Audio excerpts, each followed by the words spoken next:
but it's an acknowledgement of the violence and persecution that our Black citizens have faced at the hands of police and governments. Finally, I want to acknowledge that the Armenian community is hurting because of the ethnic cleansing that they've faced in that part of the world. And with that, we will get started. The first thing we have is public comment.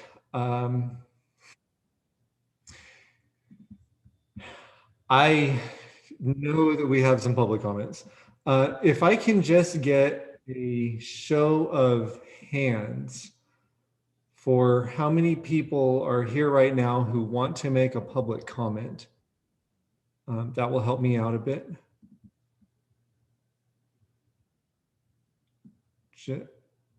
The clap is not a raised hand, so I'm not going to count the clap. Okay, so I did get some via email, and so I'll consider those as having come to me first. And so I will read those first, and then we'll get to the folks here. Oh, I have a statement I need to read, excuse me. Pursuant to Executive Order N2920, dated on March 17, 2020, and signed by Governor Gavin Newsom, we are modifying the way that the public will participate in the Academic Senate meetings during the spring 2021 semester.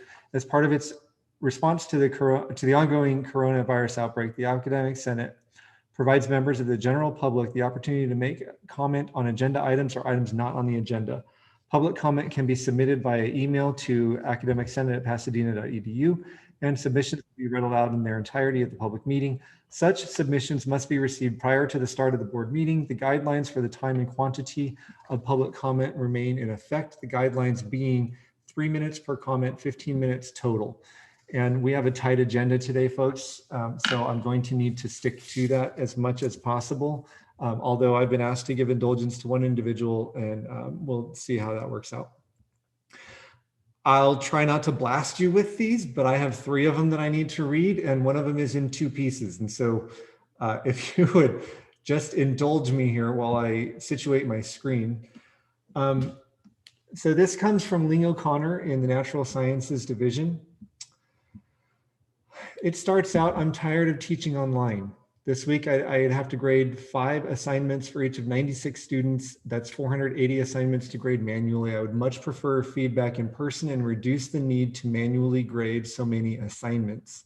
This is to demonstrate I'm not opposing to returning to campus this fall because the online situation is easier for me, or because I believe it's serving the students well. The problem I'm encountering with online instruction is due to my best effort in trying to serve the students in an imperfect situation. Oh, I think I messed up the grammar there. It's because I'm trying to best serve my students in an imperfect situation. I'm very concerned over the prospect of returning to campus fall 2021 for the following reasons. Too much is unknown. The length of efficacy of the vaccine, the long-term effect of COVID-19 infection. Not everyone is equal. Some staff members are at higher risk or living with others at high risk. Poor air quality. Indoor air is usually more polluted than outdoor air and is one of the top 4 concerns of the EPA.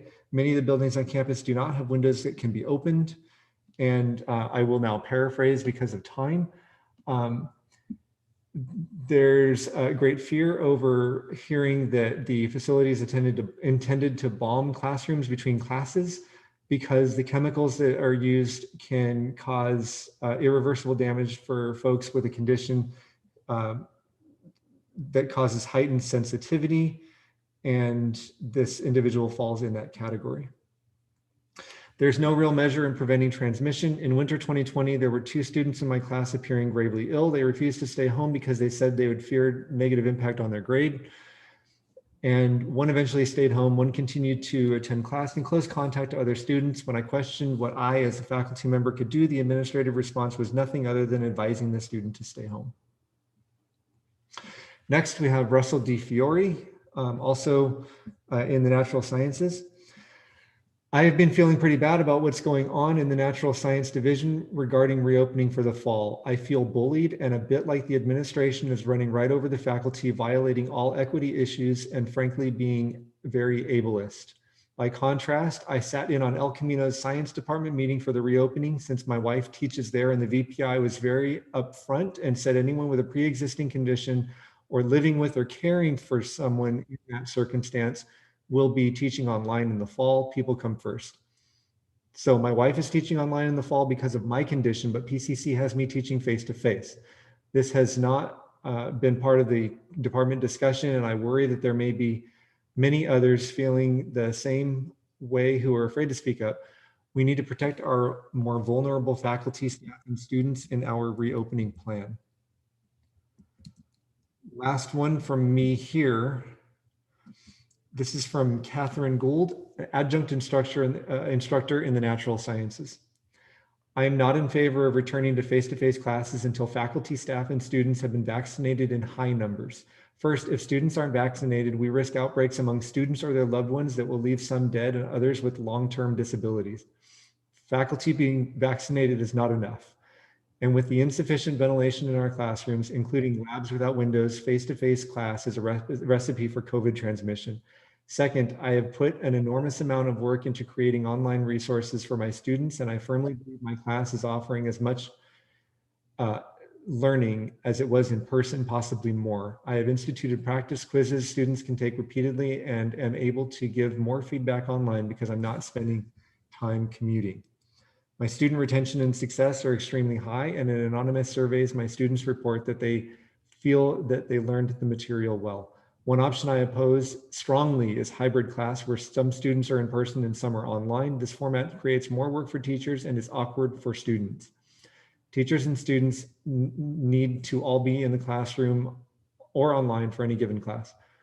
I hope that in the future, PCC will offer more classes fully online. Many of us put hundreds of hours into creating excellent courses that are meeting student needs and leading to student success.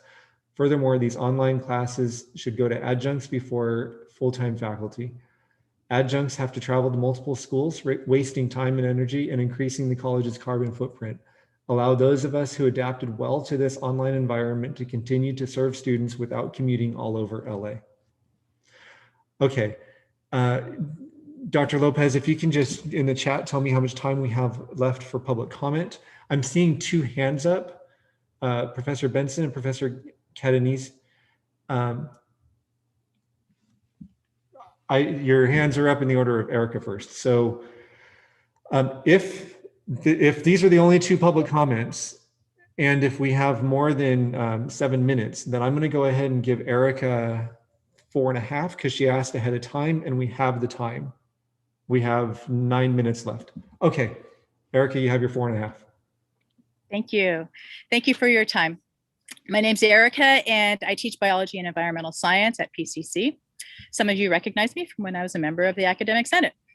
I have concerns with returning to campus for face-to-face instruction this summer and fall. I have 4 points to make. 1, understanding for the spread of COVID-19 is still emerging. I don't have confidence our administration can return us to campus safely this year.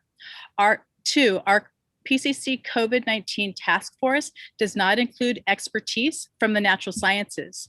3, our classrooms are not safe to return to face-to-face teaching this year. 4, as academic senators, I want you to stand with faculty to protect our diverse community from a rushed return to campus. My first point, as faculty, we have an obligation to our students, their families, and each other to not endanger our safety by rushing a return to the classroom. While the vaccine will reduce the threat of death to those vaccinated, as with any vaccine, there is no guarantee. And as a diverse community of students, faculty, staff, and families of each, there is still risk of long-term health consequences, such as diabetes and heart and lung damage, especially for those not vaccinated. Vaccinations will help reduce transmission, but according to the New England Journal of Medicine, memory cellular response is not yet defined. There is no evidence to date that vaccination will offer long-term immunity. It is too soon to know this. However, there is evidence that survivors of COVID-19 have been reinfected. Details of immune response and how long it lasts after infection have been unclear.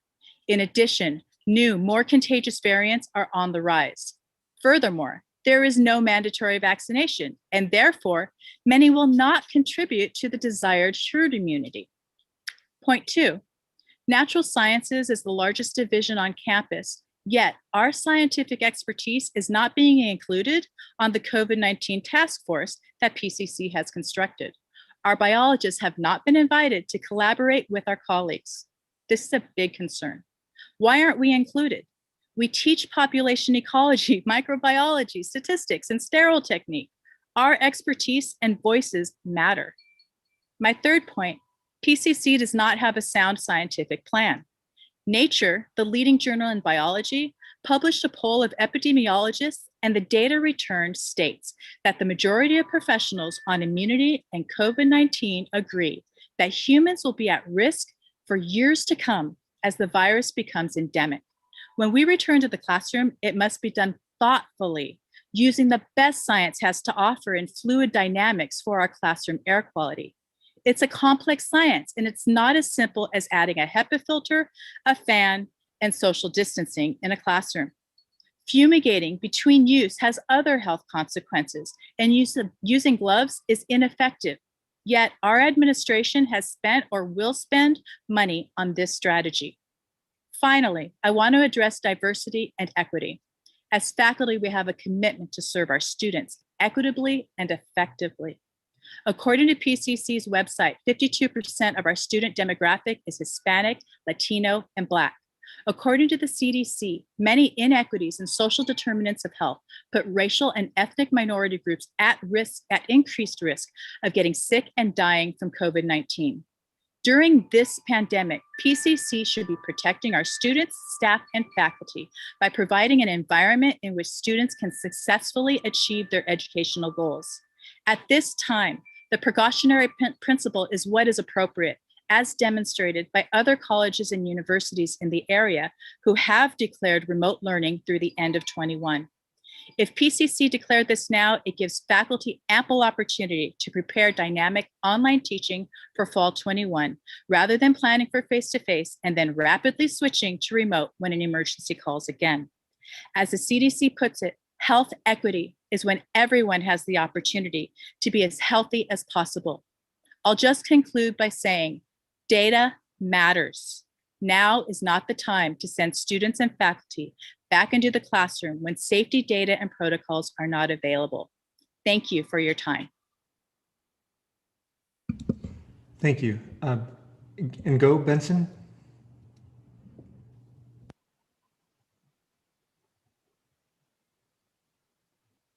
We don't hear you.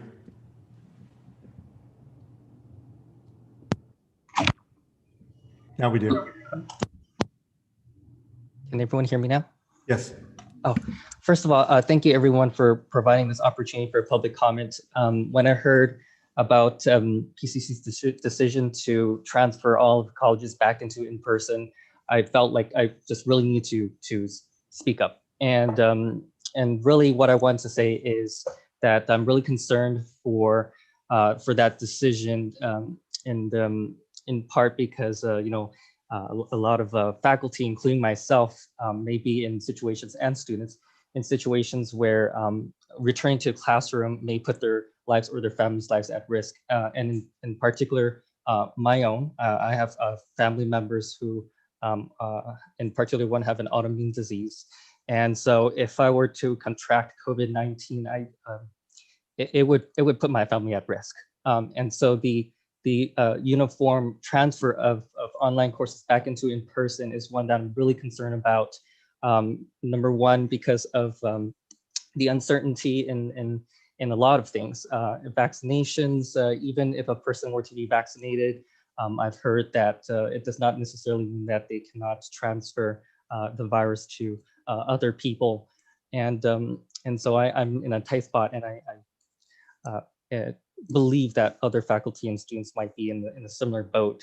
And so to not have a plan that addresses all of the needs for the diversity in backgrounds and situations is one that I'm really afraid of. So that's really all I wanted to say. Thank you. Thank you. I overlooked one that was in my email that did arrive at after 2 today, so I need to read it as well. But I did see one hand up, so I'll try to go quickly. We have a little over 2.5 minutes left.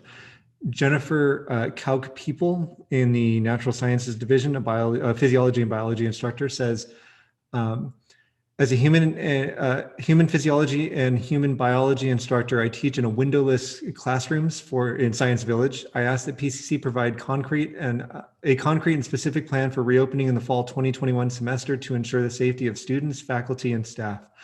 For instance, an airflow study should be conducted on the rooms on campus and the appropriate evidence-based recommendations adopted to ensure healthy air quality before students, faculty, and staff return. And now I'll turn it over to Michael Vendrosco.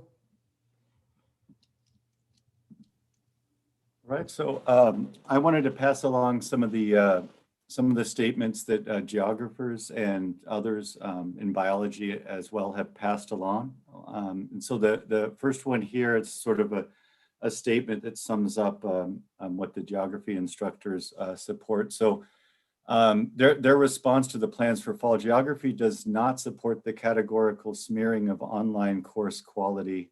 We affirm that online classes with approved Form Ds are equivalent to their face-to-face counterparts. Point 2, geography does not agree that synchronous online learning is better at regular effective contact than asynchronous online learning. And this is a point that was also made from a number of biology faculty, and it's also a point that I agree with based on my personal experience with some of the classes that I've taught, both face-to-face as well as online and synchronous as well as asynchronous form.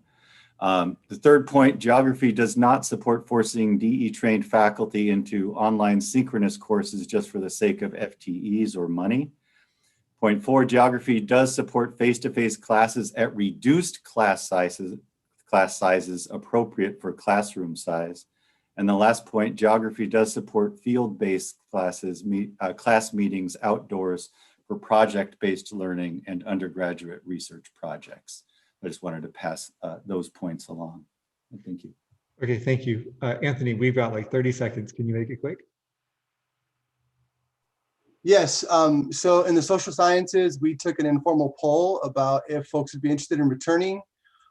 We got 87 responses, 50% of those came from adjunct, 34% came from full-time.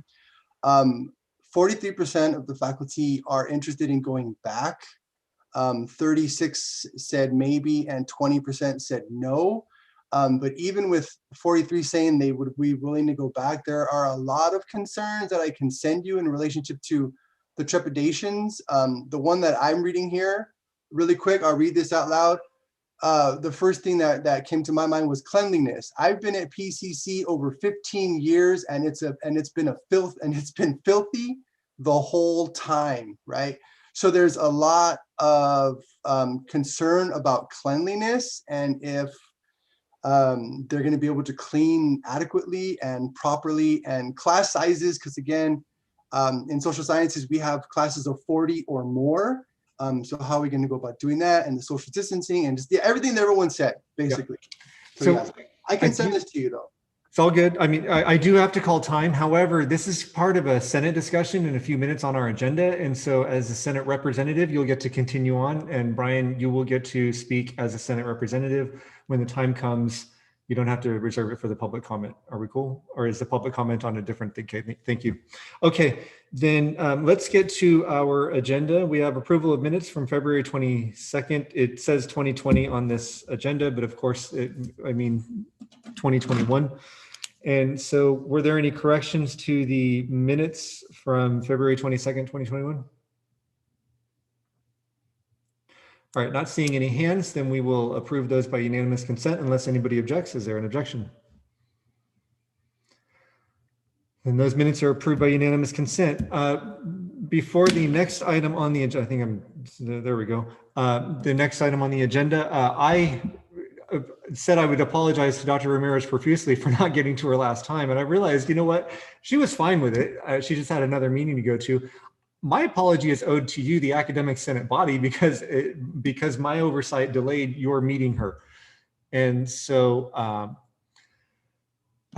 having said that, I will now introduce our new Vice President of Academic Affairs, or Vice President of Instruction, depending on what day of the week it is, it seems.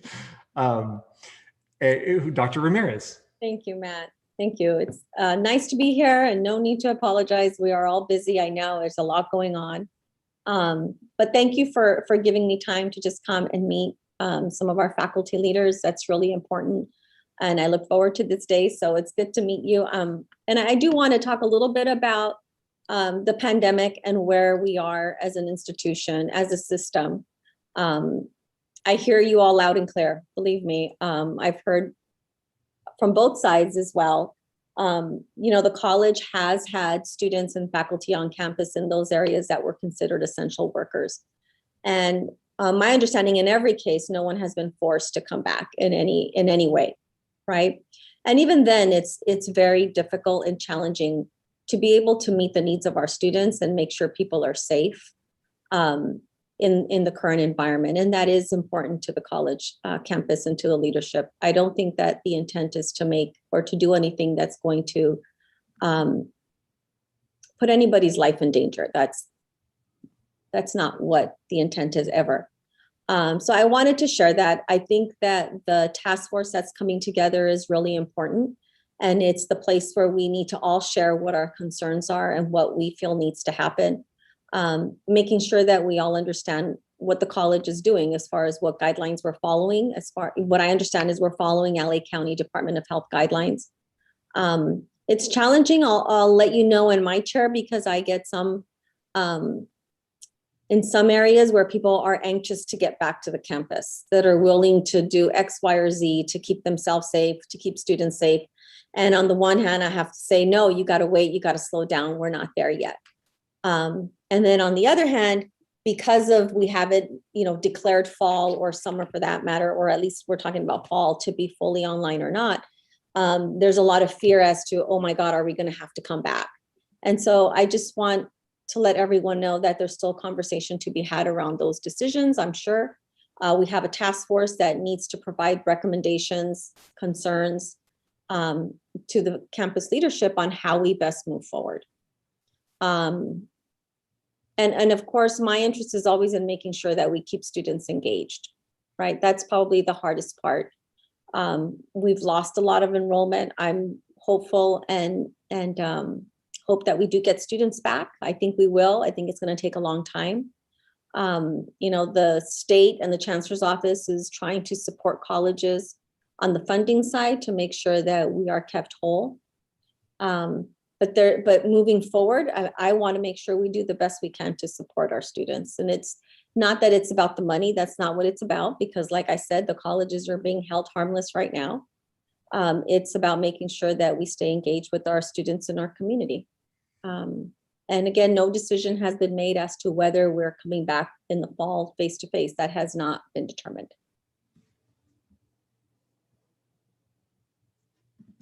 Well, I know that's not the best note to start with, but I wanted to let you know, kind of just give you a little bit of feedback on what I've heard. And of course, open it up to any questions. I'm really happy to be here at Pasadena.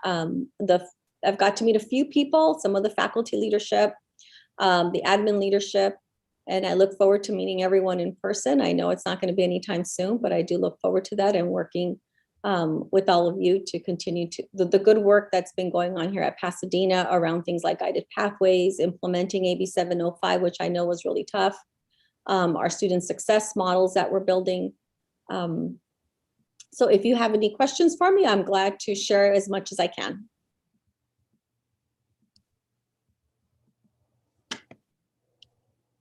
I'm not seeing any hands at the moment.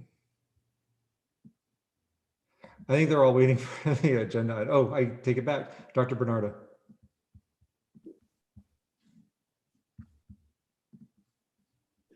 If you are speaking, you're muted. Right, it's Monday. Hi, sorry about that. If we're taking questions, are we have questions for her or the things that she's just said? What do you got? Whatever. Okay, I just have a question, and I guess it was to follow up on what Professor Catanese said, and I'm just trying to figure out who are the people on the task force, the COVID task force, charged with this, I guess, evaluation and determining how we're going to get back to school, and are there any medical professionals on it? I know the task force is really big. My understanding is, I'm not on the task force myself, so there's a large task force. It's going to be broken up into different groups. There's both faculty and deans on it. I think you should have gotten the list, Matt. If not, I can forward you that membership list so that you can share it with the Senate leadership. I think that's important. Okay, thank you. Yeah, I don't think I have it, so thank you. Yeah, I'll forward it as soon as I get off. Sure. Anybody else? Erica. My question is regarding the statement of that we don't know yet if PCC is going back in the fall or not.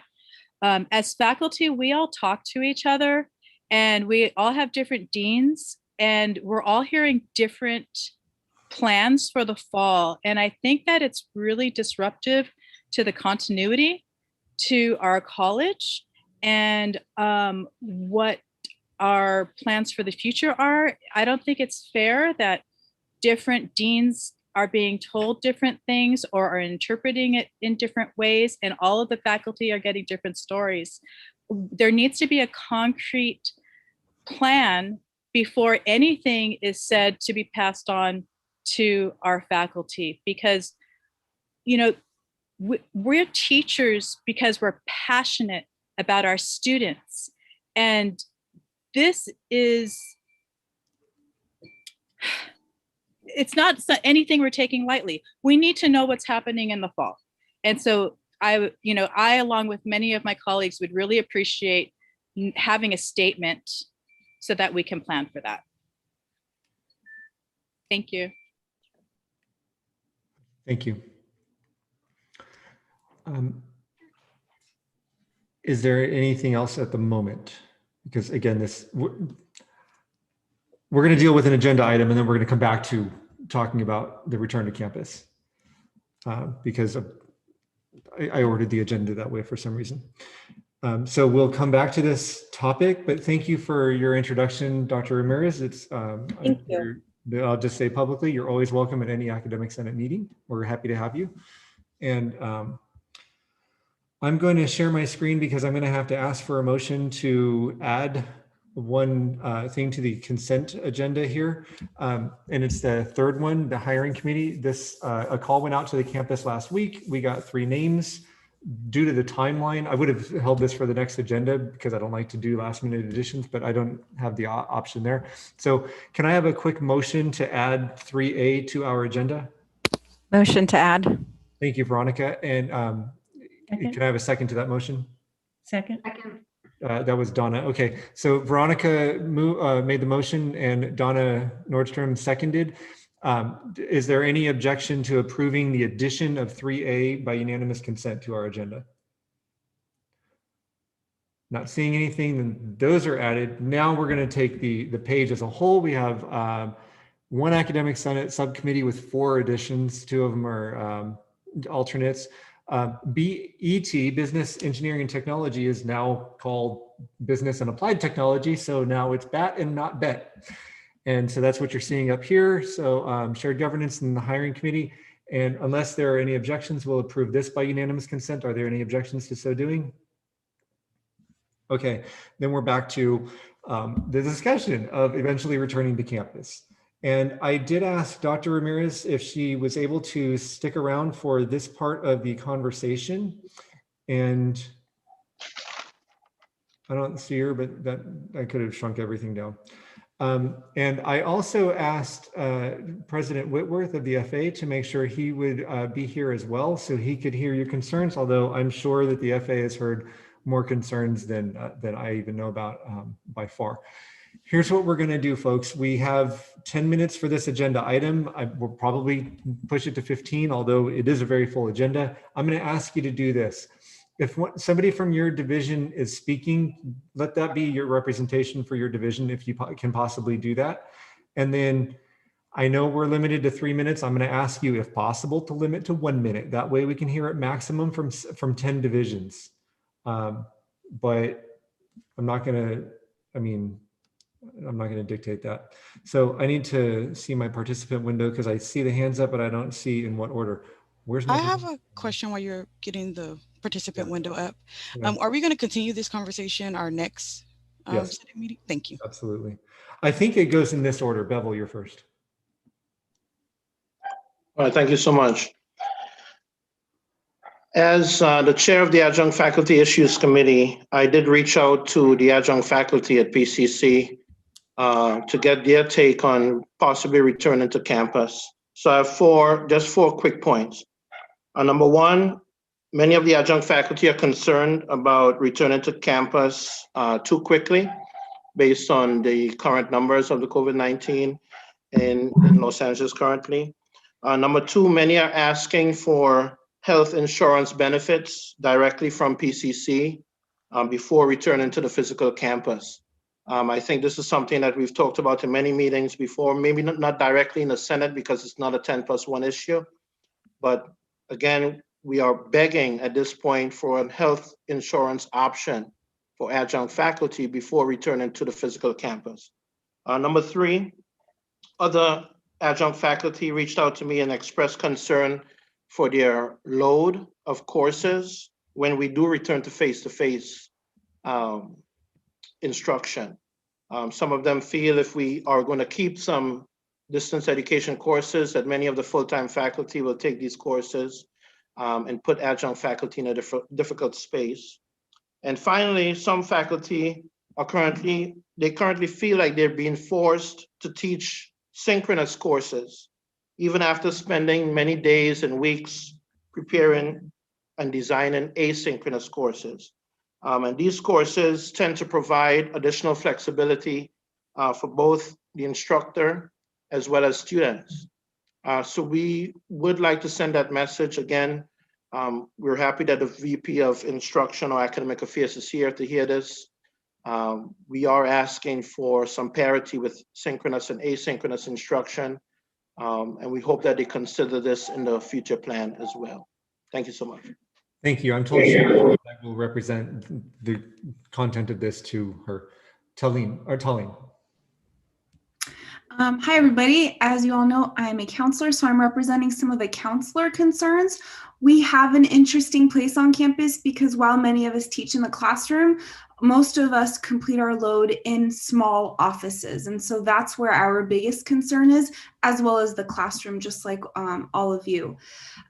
Most of us do not have offices with windows, so therefore we can't open windows to air out our rooms. So we're wondering if the L building or the other buildings that we are housed in will have the right ventilation because we do not have the ability to open windows. Because we can't enforce vaccination for everyone, what happens if we contract it? How will we serve students that way?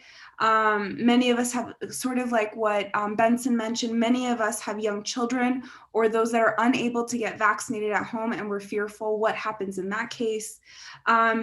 Who will be responsible to sanitize our offices after each student? So once we teach a class, we leave, there could be a gap. Who then comes in to sanitize our offices? Typically our hours are back to back. So 45 minutes, call the next student, 45 minutes, call the student, 45 minutes. If more time will happen, our lines will increase even more that they already are. Some mentioned that they work closely with international students, and what are we as a campus thinking about with different variants coming in? They believe that herd immunity will not happen by this fall. Therefore, to keep that in mind, can we deny services? These are questions, I'm just reading them. Can we deny services if students refuse to follow safety guidelines? And how can we properly enforce mask use and social distancing in our offices that are barely 6 feet wide? Who will monitor and enforce? Is it legal, or what are the proper protocols to refuse service to a student who does not follow protection and standards. The L building is open to anybody off campus. What will be the screening criteria? And they believe that we can provide the same, many believe they can provide the same services from home without any unnecessary risk, as well as to maintain efficiency. Others that are interested in coming back want to know if there's a way to have split time on campus so that not everybody is there to maximize space. So those are a lot of the counselor concerns specifically around the tight-knit L building. Thank you. We're at like 5.5 minutes. Brian? My comment is a really quick one. I don't want to take time away from my other natural sciences colleagues, but this is going to be the comment that I made earlier. I've actually discussed this a little bit with my students, a couple of my classes, some that are more vocal the last couple of days. And I think in regards to Ms. Zhang and the rest of the student campus groups, it's important to understand what students feel comfortable with as well. I mean, certainly they're at lesser risk, but they're in this game with the rest of us. And I think it's really important to have a good understanding what everybody's comfortable with to come back. School will open eventually, and to jump off of Professor Catanese comments, we need to have a set standard that we're all comfortable with, that we can agree on, so that school can reopen safely. And student voices are an important part of that as well. And I know we're the Senate, but students should be involved in this too. Thanks. Thank you. And then Dr. Stevens. Okay, thank you. I have a quite lengthy list from the department, so I'll try to go this time and then next time to leave other people time to share as well. So I'm just going to read off of the list, and it's like over 48 points, but I'm going to just read a few. So I wanted to start off with we are counseling faculty as well. We see students through teaching classes, individual and group appointments at high volumes and high contact. Okay, so this is some of the focus. There needs to be more touchless sensory objects on campus, such as toilets, doors, and sinks being provided for our students with disabilities and the general population. Also, there is a campus shuttle that a lot of our students use.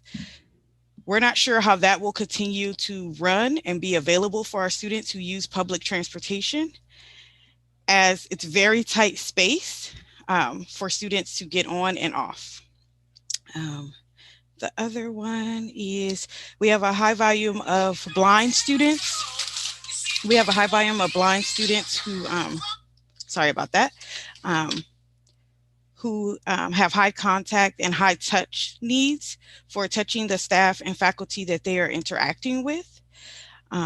So we need the campus to come up with ways of how they're going to serve those students with getting around campus and doing appointments. Let's see. Does PCC have the ability to require students and staff and faculty to get vaccinated? We know this point was touched on, but we didn't get a definite answer of if we can or if we can't. We realized that some students were lost due to COVID fears and not wanting to take classes online, but we're afraid that we'll lose more students when we come back in person.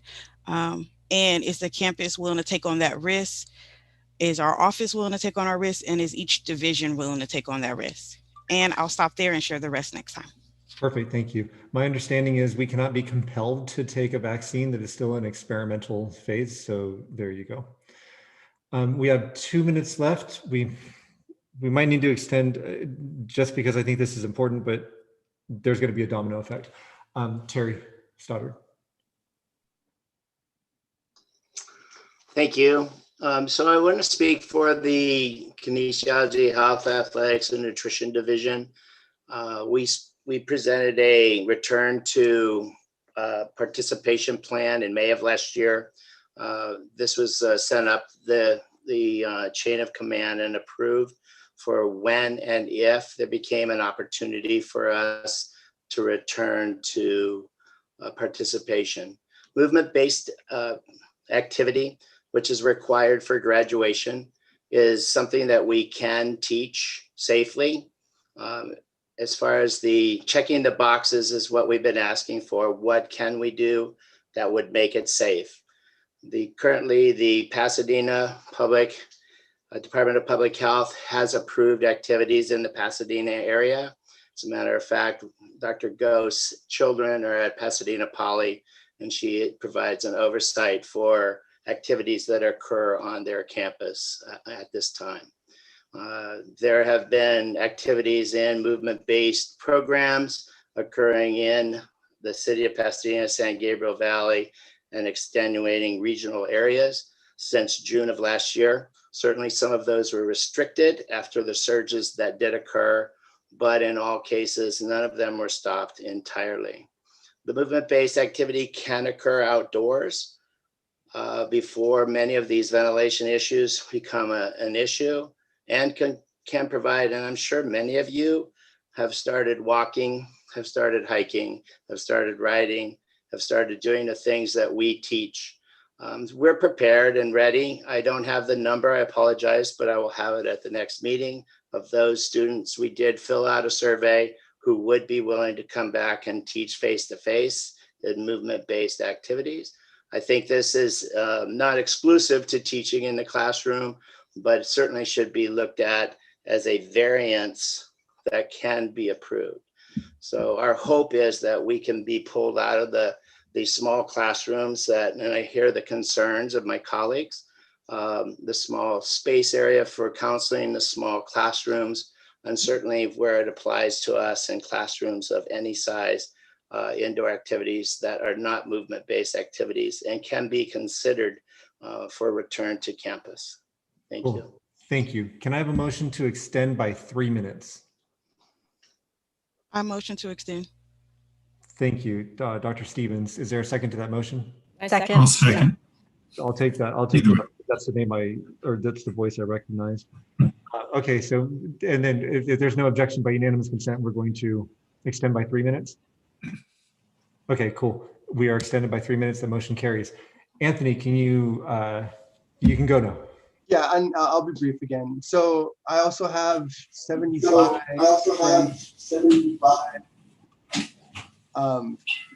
Responses from our faculty, but I'm going to try to sum it down to just 2, right? So one of the main concerns, of course, as mentioned before, is the student vaccination status. Can we force students to take the vaccination?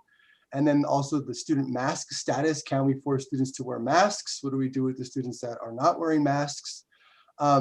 A lot of concern about the ventilation, as mentioned before, not only in the classrooms, because there's been poor ventilation in the majority of our classrooms, but also in our offices. Many of us don't have our own office, and we share our offices with other faculty, and they're really small and there's no windows. That also kind of goes with the classroom size. What are the classroom limitations going to be? Are there going to be protective screens? Are they going to be using desk spacing? What is the cleaning process going to be like? So those are all kind of the issues. And then I just wanted to read one comment that I thought here was really pertinent to the process. And the comment is this: our students are overwhelmingly coming from populations that are less likely to trust the vaccine and less likely to get early access to it due to inequality in the distribution of the vaccine. They are simultaneously more likely to become infected since many of them are essential workers and don't have the financial security to choose not to work. Moreover, they are more vulnerable to the virus, meaning that the risk of them contracting it from another student is high. In light of that, coming back to campus prematurely seems like a recipe for an outbreak. So yeah, that kind of summarizes a majority of the concerns from, I think, our faculty, but I will send you this list so you can look it over as well. Thanks. Perfect. And I'm told that the recourse we have if students were to be on campus and refuse to wear a mask in a classroom is that becomes now a classroom disruption and they can be asked to leave according to the student code of conduct. And then Jeff Winter, you got like 1 minute. I'll make it less. The bottom line from the Business and Applied Technology division is that the majority wanted to stay online as much as possible until spring of 2022, pointing out the fact that even though the curve is going down, we're still in the purple tier and we don't know about the spikes and it's just too many variables. Other professors were interested in coming back on campus, but with a list of conditions, and it's basically what everyone has said. Reducing the cap size, Whether or not we'll have a policy, we can require students to have face masks. And if they refuse to wear one, we can ask them to leave. Just policies that are set down, because right now we have nothing and no one's even suggesting anything. So that's really where the business division is at the moment. Cool, thank you. So we're going to continue this next meeting, and I'm just going to ask you all to weigh in. Send an email to any member of the executive committee. My thinking is I can extend this discussion next time by maybe cutting down some of our reports. So kind of let us know if you'd rather reports or this kind of discussion. And your hand is up, Susan. Do you have something quick? I have some things to say, but we didn't realize that we would only have one representative per division, and Brian already spoke. So I will save my comments for next time. And I called an audible by doing that, and it was just so we could hear from a broad swath of the campus. But please trust that this is an ongoing conversation, and I apologize that you weren't able to go. Thanks, Matt. Okay, thank you. Then we're going to move on with our agenda. And the next item on our agenda is because Black Lives Matter. And I've asked Dr. Carrie Bolin to come and speak with us. And I think I did all the things I needed to do to make sure that that would actually happen today. And I see her in my list here. It's all yours, Carrie. I'm present, and I'm not going to take up too much time. I appreciate, Matt, the opportunity. I think because Black Lives Matter was an agenda item that I was so pleased to see centered in the Academic Senate agenda during my first visit with you all, I connect with Matt very shortly thereafter to see sort of what the likelihood of expanding it to not only center our efforts around discussions of systemic racism in response to anti-Blackness and Black African-American student success, but to think through our sort of collective approach to social justice work as an institution. So some of that discussion was, what does it look like for us to kind of use this space to kind of talk about the institutional commitment around anti-racism, our dedication to dismantling foundational systems of violence and oppression and injustice just across the board. I also think expanding the agenda item would serve as an opportunity for me to have a connection point with you as leadership to share out from an institutional lens DEI work, and in a sort of mutually beneficial way serve as a conduit for recommendations or feedback from academic Senate leadership to share with exec, as well as with those sort of institutional agents who are at the helm of some of this most important work.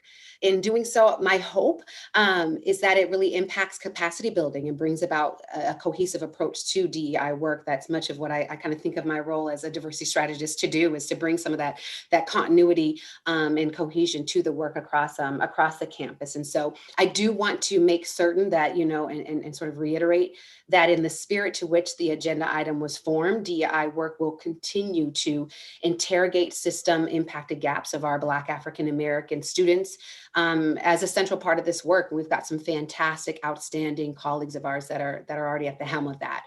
Even especially when we're thinking about sort of recruitment, we see that sort of Black enrollment across the board rose, for our public four-year institutions, but decrease for our institutions, our two-year colleges. So keeping those pieces in consideration and making sure that we're setting those experiences and our efforts to think more strategically and essentially more intentionally about not only representation, but institutional support. And doing so in tandem, with thinking about the systems and infrastructures that act as obstacles for all historically minoritized students. And that would include also our staff and our faculty when we're thinking about sort of systems impacted gaps. So that's one example of how I'm hoping and thinking that we can sort of access this agenda item for deeper discussion, and why I asked Matt, to think through expanding that item to kind of focus on DEI in its entirety,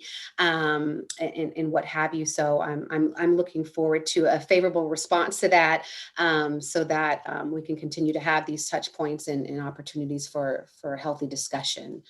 I think I'll leave it at that. Thank you. And I hope that you'll be able to join us for a lot of our meetings. Yes, I think the intent of the request for the agenda item was for us to kind of be in touch with what is kind of going on in the broader picture. And I think that you're in a great position to offer that. I do have a hand up. We have Bevel. Yes, thank you, Matt. Hi, Dr. Bolin. Hello, please call me Carrie. Okay, thank you. You know, the lack of ethnic diversity across all sectors in the US is a major concern. And obviously the Black Lives Matter movement has showcased that. But as we bring it back to PCC and what we need to do, I was wondering if we can have an organizational chart of PCC broken down by ethnicity. So we can see what the campus looks like in terms of our administration, in terms of our deans, in terms of our faculty, our staff, so that we can analyze if there's a lack of representation, ethnic representation in certain sectors on the campus, and what strategies can we put in place to increase our ethnic diversity. Obviously, one of the goals of the Academic Senate is to increase the African-American student population, as you've probably heard, from 3.8 to 3%. But I think part of solving and achieving that goal is looking at the ethnic diversity of our campus population and identifying areas in which we lack representation and then making strides towards filling those gaps. So is that information that can be provided in our next meeting so that we can start to analyze that chart? I'm actually going to jump in. I actually have those data. I got them from the Chancellor's Office Data Mart when we started that conversation.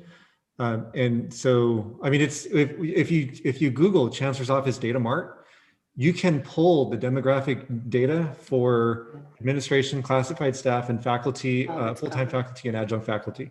So I have those data on my computer as we speak right now. That's great. The question is, how can we now analyze that data and identify, you know, gaps in the representation so that we can increase the numbers overall? And I'm specifically talking about the lack of African-American representation that we have at Pasadena City College. And if we are bringing in more African-American students, surely we need to increase the African-American employment overall at PCC. That's an excellent point, and I appreciate, Matt, that you offered that data. That data is public, so I would encourage you to take a peek at it. To your point, I mean, that's part of the work that I'm engaging in community, which is really diversity mapping and taking a look at those pieces and seeing sort of where we have those systems impacted gaps, thinking about sort of increased representation, going beyond sort of the mentoring pieces, and kind of reframing our talent processes. I think that we've started to do that in a good way, one brick at a time, HR adopting, the blind processes, et cetera, and their hiring practices and so forth. So I think that there's small efforts towards that larger gain, but certainly I will look forward to sharing out in its entirety, sort of, my recommendations moving forward on how we can continue to enhance that effort. Cool. Anybody else? Okay. Then thank you for being here.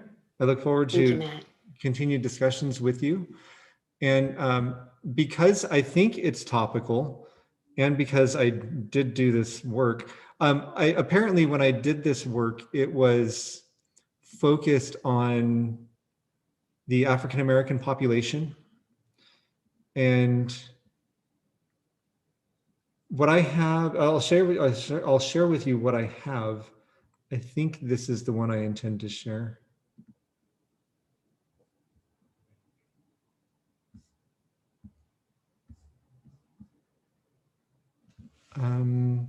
Okay, so proportions of African Americans in California Community College system. This is the most recent column here, 2019. And we can see that 5.62% of students in 2019 were African-American. 12.03% were educational administrators. 6.22% were tenured or tenure track. 5.68% were temporary faculty. I think that includes adjuncts. And then 8.03% were classified staff. The way our numbers work at PCC in comparison to that 5.62%, 3.8% of our students. Educational administrators, 21.03%. At PCC, we were at 21.05% in 2019.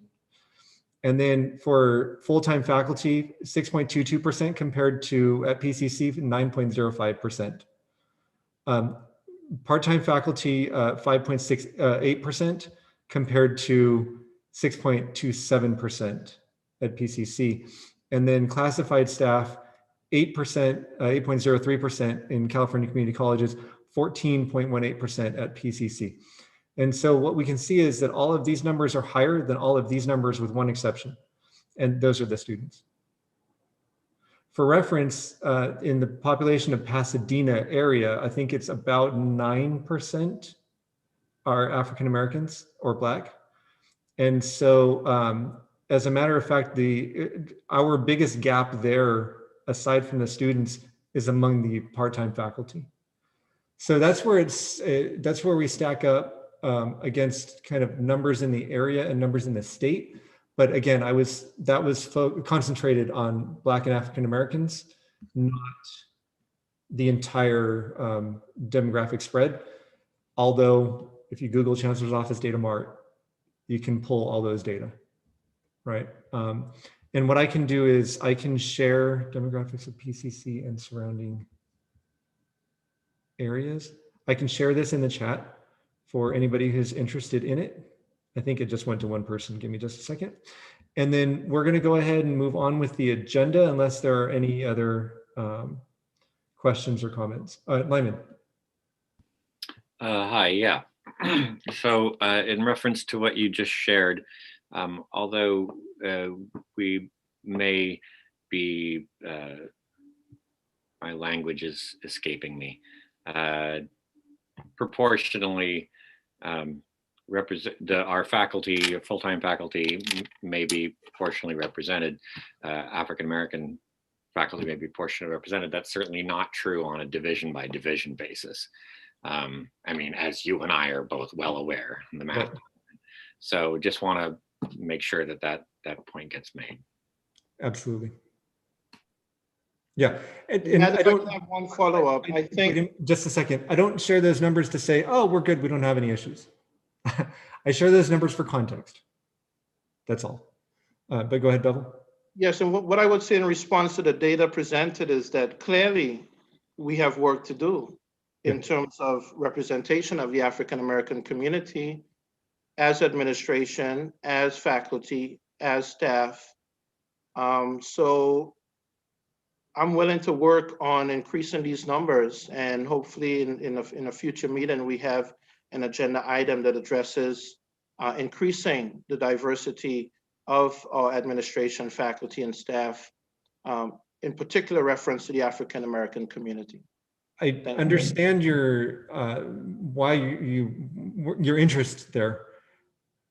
I don't think it's the purview of the academic senate to tell the administration what to do and to tell the classified staff what to do. We can contribute to conversations, we can generate ideas, but that is not our purview. I think we're almost out of time for this item, but Anthony, you have your hand up? Yeah, just a quick question. The number of Black students in 2014, was that double what we have now in 2021? If so, what happened? No. Right? No, it was 41,000 in 2014 and about 40,000 in 2019. It dropped by one. Oh, no, the percentage of Black students in 2014 compared to now. Oh, no, it was 4.5% in 2014 of our student population and 3.8% of our current population. So it's a small decline. It was a decline, but a small decline. Right.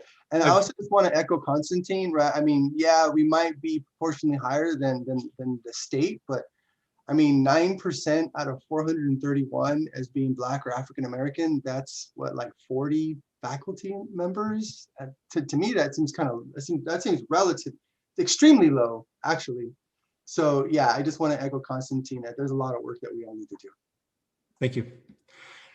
Okay, we're going to move on to our, we're going to skip an agenda item. We're going to come back to it. And we're going to hear from Jared Ashcroft,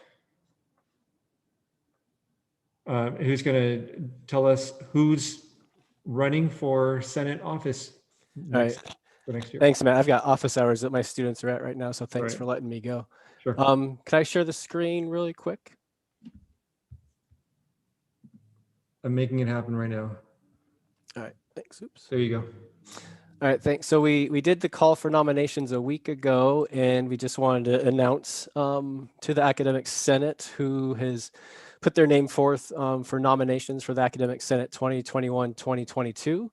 For President, Gina Lopez was nominated. Vice President, we have two nominees, Veronica Jaramillo and Anthony Francoso. Secretary, we have Armia Walker. And then for Treasurer, we have Sheila Rose. And we just would like to open the nominations to the floor if anyone would like to nominate any faculty at this time. All right, are there any nominations from the floor?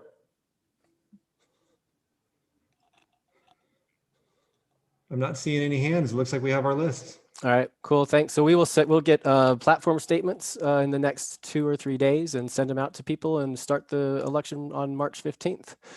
Cool. So thank you, everybody. Okay, then we took this agenda somewhat out of order, and the next item is going to be special services available to our students, particularly those facing housing insecurity or food insecurity. But Dr. Olivo had to tend to a personal matter, and so instead she asked me to announce that Student Services will have a team presenting during Flex Day regarding the virtual Lancer Care Center. She's been wanting to do it for quite a while now. It's perfect timing. Our faculty coordinator in this very meeting, Dr. Carmen Stevens, recently finished her doctorate in social work at USC. Congratulations. And Cynthia, for one, is excited about this new service. It'll be easier for students and faculty to refer students. And it'll be easier for students to find social work type of support in one virtual location staffed by amazing people. Let's show how much we care about them and refer them to the virtual Lancer Care Center. And then related to the personal matter that she's attending to, she asks us all to remain vigilant with COVID protocols, wearing masks, 6 feet, being distant, 6 feet distance, and do our part, folks. Lyman. Yeah, sorry, I'm just trying to take notes. I don't blame you. What was that? What was the service? It's the virtual Lancer Care Center. Lancer Care Center, and what does would it care about? Sorry, it probably cares about students. Dr. Stevens. Yes, I would love to answer your question. So it's going to be the virtual Lancer Care Virtual Center. It's what it's going to be called, and it's going to offer support services to students who have issues with housing, have issues with food insecurities, who have issues with mental health adjustment to their current situation and academic challenges. So we're going to offer support in addition to the personal counseling that's offered. We're going to have a social worker. Our food pantry is going to continue to expand and have more partnerships. Does that answer your question? Yes, thank you. Okay, and just one little last plug, since I have a moment, we're going to be using PCC Connect. So that's how you refer your students to us. And so once you refer a student, you will get an email confirming that you referred, and the student will get an email, and then they will get a follow-up contact from us, either via phone, email, Zoom, things like that. Okay, thank you. Cool, thank you. All right. Moving right along. Technology Master Plan. We should have here Candace Jones and Jeff Winter. So folks, last year we saw the Educational Master Plan, we saw the Facilities Master Plan. This is the third of the big three. And I think the goal is to have this plan approved this term. And to that end, we're gonna have a first read of it. So Candace, is Candace, there you are. I'm here. Hi. Cool. Are y'all gonna share? Do you have something for us? Yeah, I have a small PowerPoint presentation and then Perfect. We love small PowerPoint presentations. Welcome to the Senate. Go ahead. Well, all right, I'll go first. Most of you know me. My name's Jeff Winter. I've been adjunct professor here for 28 years, and I've been full-time the last 2. As well as being academic senate, I am the co-chair of the District Technology Committee. Along with Candace Jones, we've head up the Technology Master Plan. And you can see here the people that we've had help us, our outside consultants, Diane White and Heidi Hampton, and our planning team in-house, which has been Joyce Miyabi, Roberto Wardo, Matthew Kamara, and Irese Ograbian. The purpose of the Technology Master Plan is to provide a macro framework, a large framework on how our technology will be implemented. As Candace is going to tell you, it's not a shopping list. It's just how we're going to implement technology over the next 5 years. So this includes technology training, hardware, software, processes, services. That's the idea behind it. And the whole idea is to support the district's mission, our educational master plan that's already been approved, the strategic goals and accreditation standards. Our master plan already has received an award from the Chief Information System Officers Association, which we will get at the April Board of Trustees meeting. And the award is to recognize individuals or teams that played a prominent role in evaluating information technology variables and developing a strategic plan of action that advances the college mission. And specifically, we got it for the development of our integrated, comprehensive, and equity-minded technology master plan. So what are the goals in this technology master plan? There's really 2. The first one is to align the master plan with the educational master plan and institutional priorities. So it's basically almost like a supplement to the educational master plan. It's not something different than it, but it just supplements it. And the second goal is to verify the technology master plan strategies and objectives which support the educational master plan and objectives. So that's the overall view of this. Now, Candace is going to tell you all about the specifics regarding how this will be implemented and what the technology master plan is not. You're up. All right, guys. So we know that we have this EMP that has been vetted, and we've gone through like 2 years, I think it took us to get to a finalized educational master plan. And that is our vision. That is sort of our marching orders to move the college forward. So the TMP is not a duplication of the educational master plan. We're not going to reproduce the same data that's in the EMP in the TMP because we already have that. We already have that vision set for us. It's not a replacement for program review or our annual review processes. So there are already ways in which we annually review our curriculum and our programs, as well as the divisional needs, whether that's related to facilities, technology, human resources, et cetera. And so it's not meant or intended to replace those activities. And it's not intentionally a detailed year-by-year action plan. And the reason why it's not that is because at any point, we know that technology changes just like that. You know, next month, there's going to be a next version of this particular hardware or software. And so we want to make sure that we're intentional about not locking ourselves into a particular path, but that can be reviewed and adjusted based on the college's needs every year, so that we don't get to the end of 5 years and think, oh, we thought we were going to do X, but after 2 years, we found out that that's not the direction that we wanted to go. And everybody is really good at giving me shopping lists, and I love to shop, so don't get me wrong. But there is a process by which we are going to come up with the equipment or software or things that we need in order to successfully budget for them. So what I kind of wanted to walk you through at a high level is What's the difference between a strategy, an objective, and a tactic? Because oftentimes folks are super specific about their needs, and they tend to be operating at the tactical level, like we need to get this done, which is awesome. But the TMP is written for two reasons. One, it is meant to be a community document. This document is not produced so that I can go talk to other IT professionals. I get to do that all the time. This document is so that everyone in our community can be engaged and included in the conversations around technology master planning as it relates to the EMP. And so let's walk through. What is a strategy? So the plan that you've had sent to you is organized into strategies and objectives. So when I think about a strategy, I think about a strategy is simply, it's a road. It's the road we've decided to travel on to get to an end destination, okay? So it's a broad road, it's directional.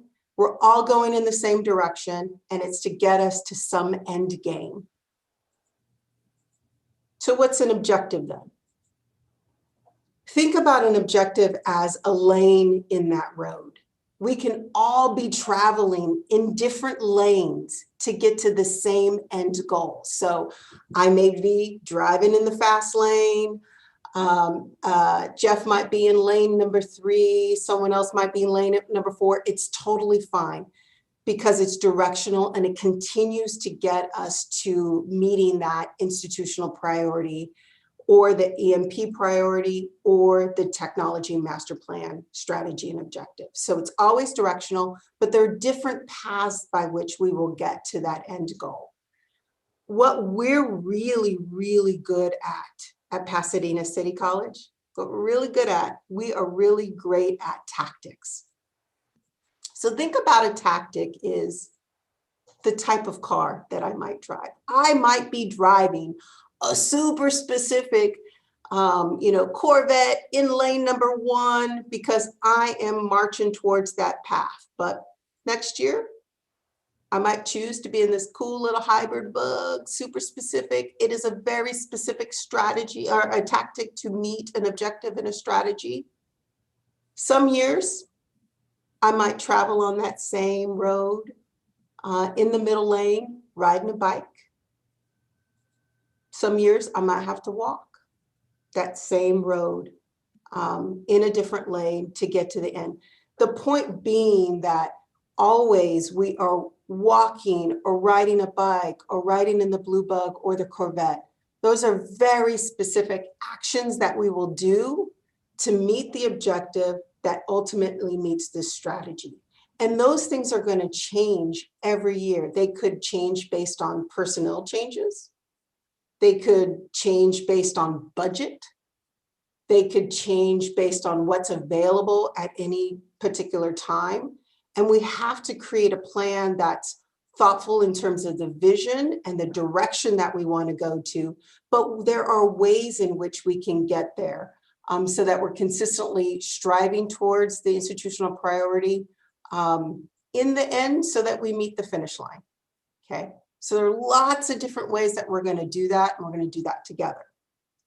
So I'm not going to be super duper rude and read to y'all because you had it. And if you haven't had a chance to read it, that's okay.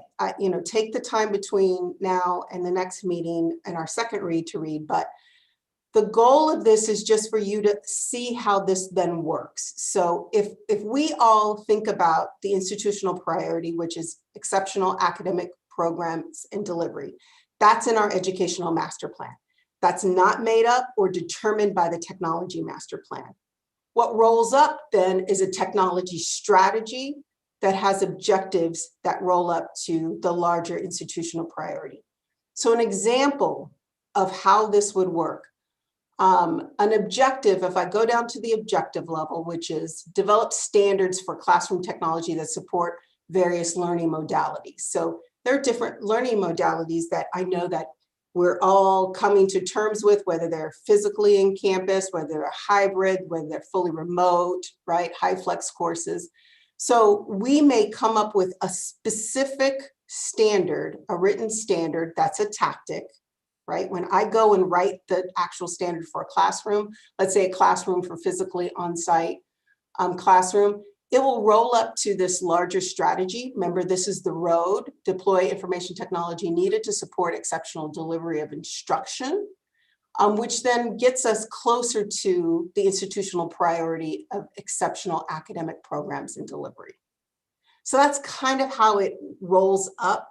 And so that each year when we're writing our annual unit plans and we're thinking about ways in which we can use technology to move not only these strategies and objectives, but also the larger institutional strategies and objectives around the EMP, that this is what you would call to as you're coming up with those recommendations.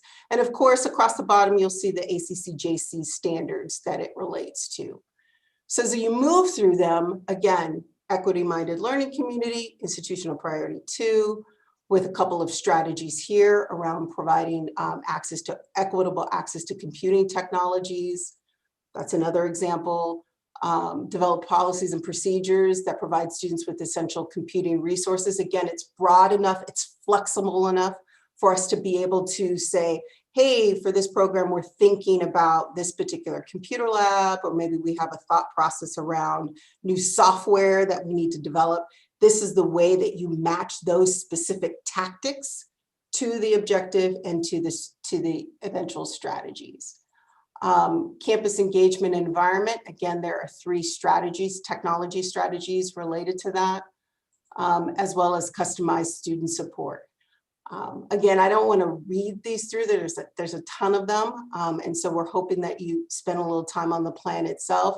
I'm going to pull in really quickly and then see. I just want to kind of walk through. This was sent to y'all in your packets, right? There's like 50 pages for you to work through.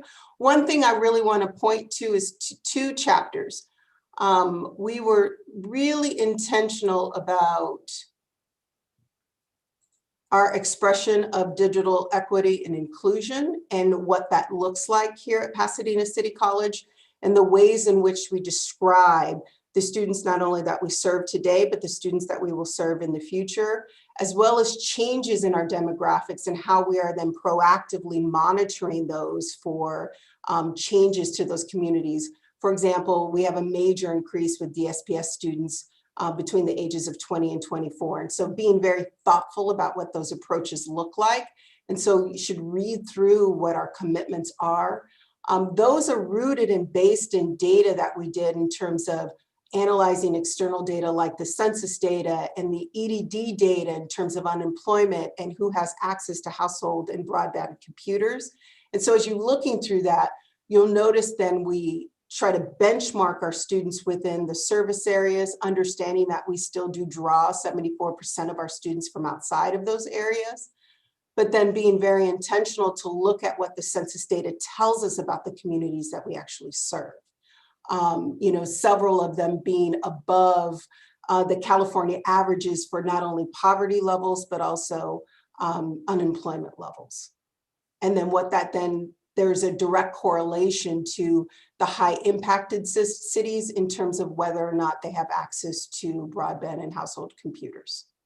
Does that make sense? So just, you know, I'm hopeful y'all got a chance to peek at this, but the whole intention is for us to be very focused on the students that we're serving and to provide some strategies around that so that we can serve them not only next year, but 5 years from now, 10 years from now, and continue to be agile and adjust and flexible to the technology delivery pieces that are needed. Cool. Y'all are a good team. And I think you have a little bit of teacher gene in you there. What kind of timeline are we looking at? So this is going to come back for a second read, of course. And while my folks got it last week, I think I was able to send it out a week ago or maybe last Tuesday, because you got it to me early. Thank you. I have a feeling they want to continue to peruse it. Are we looking at maybe like 1 meeting from now, 2 meetings from now? What is your hope with the timeline on this? I'll express my hope. And then so our hope is to have the April Board of Trustees meeting to approve So that's, Yeah. we're in the March, we haven't gone to our March board meeting. So, so first read is today. I'd love to come back either at your next meeting or the meeting after that to do a second read, preferably earlier than not, because if there's feedback, I'd love some time to help answer questions around it. So that would be the goal. Okay. Oh yeah. Oh, cool. We have 2 meetings between now, actually 3. We'll be fine. We'll bring it back next time. And like you said, in case there's feedback, does anybody have any input, feedback, questions at this moment? We got like a minute left.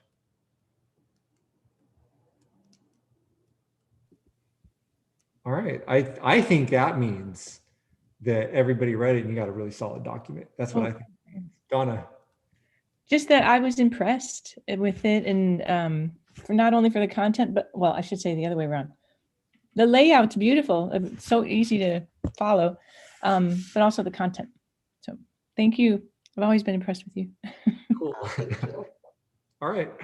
We'll bring this back in 2 weeks. And then if we need to, 2 weeks after that. Cool. Thanks, Candace. Thanks, Jeff. I'm really glad that you're involved with this committee here, Jeff. All right. Then on to the next, we have, I believe we have Sharon Bober here and John Hanley, as always, with PCC's response to the new CSU ethnic studies requirement. Take it away. Thank you, Matt. I just want to just give you an update from the curriculum committee, and that is that this coming fall, 2021, the CSUs will require that students now meet a new GE area requirement in the area F. So they developed a new area F, and what the curriculum committee did is the CNI reps went back to their divisions and looked at the guidelines from the articulation officer to see what courses we currently have in-house that satisfied the criteria that we had at that time. So there were 12 courses that we currently had in our catalog that satisfied the criteria based on the information that we had as of last year.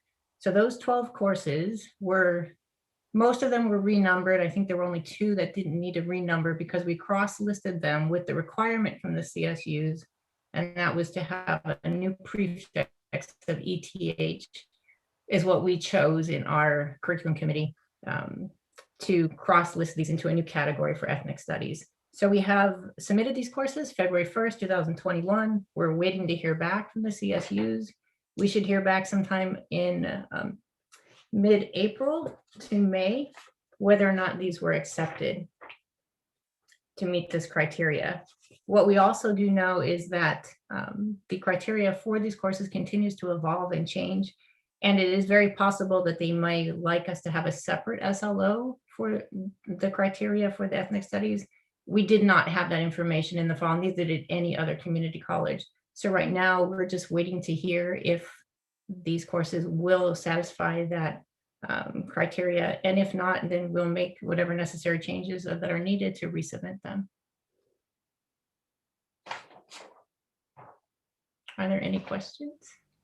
Well, thank you for that information there.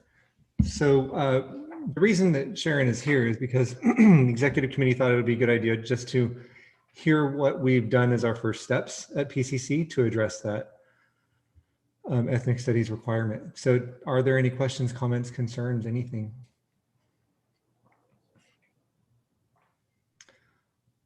Well, I'll take that to mean that you gave a great report that satisfied everybody's curiosity. Thank you, and to you and John and the entire curriculum instruction committee. I don't think it can be said enough. They're probably the hardest working committee on campus. They meet for almost 3 hours a week, every single week, and they actually do work in their meetings for the whole time. It's great. Okay, cool. Thank you. Thank you. Then on to the next. I'm loving how this is going. Bobby Abram from the foundation is here to present to us a first reading of BP and AP 6620, naming of buildings. Thank you, Matt. Oh, cool, you are here, good. Do you want me I'm to display the BP and AP? Yes, that'd be great. Here it is. We're bringing this to you. It's been a long time since this particular board policy and administrative procedure have been updated. Specifically, you can see in our previous board policy, it had an opportunity for us to name buildings, but it did not talk about things like rooms, grounds, programs. So we are really expanding the ability to name something at the college.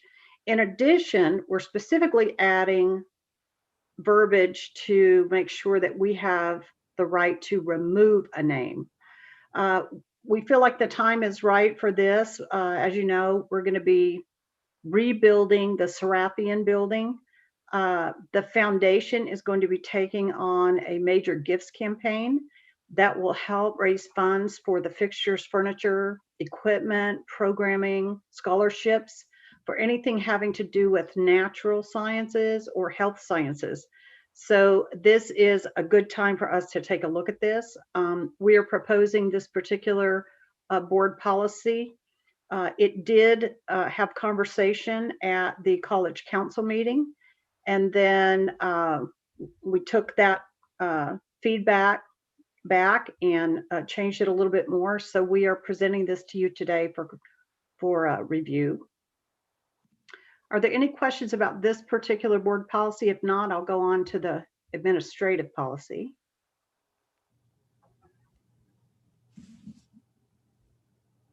Okay. Oh, Armia Walker has a hand up.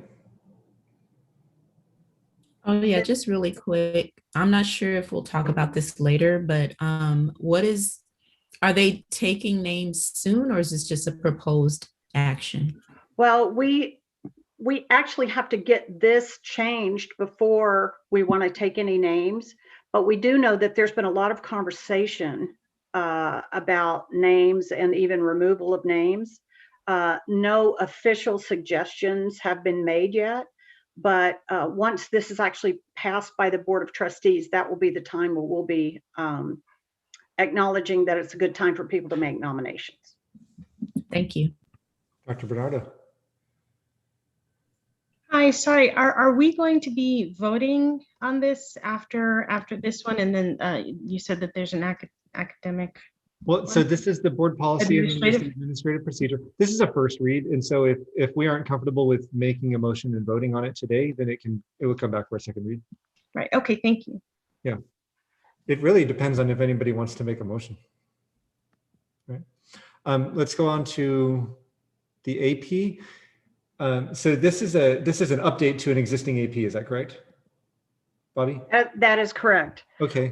Again, it's much more expanded because we're involving facilities, programs, rooms, pathways, however, whatever is chosen to be named, we want to make sure that the policy and procedure extends to all of it.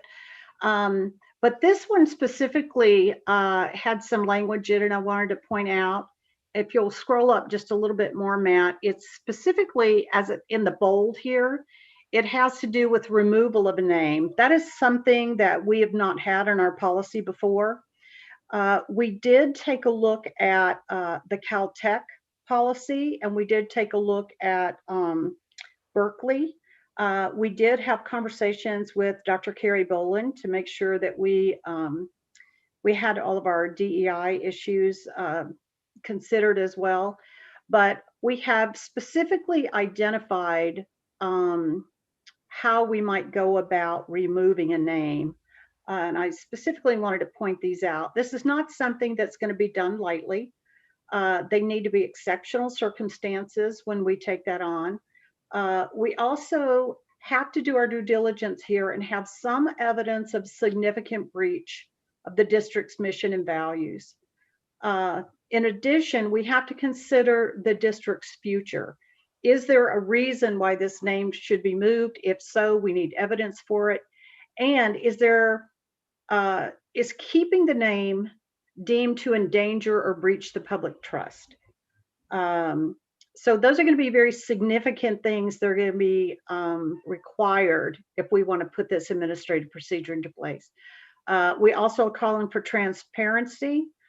We want to make sure that the district documents and communicates the reasons the name is first initially memorialized, and then the reasons the name would be removed.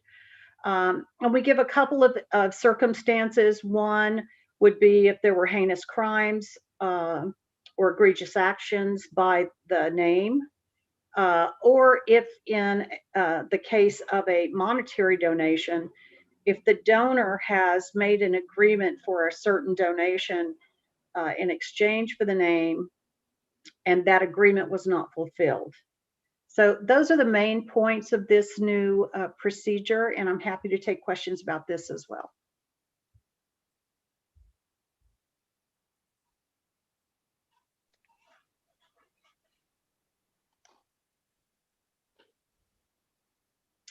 Okay. Oh, I'm sorry, my mic was muted. I saw Brian and I said your name. Go ahead, Brian. Question in regards to potential removal and renaming of a building.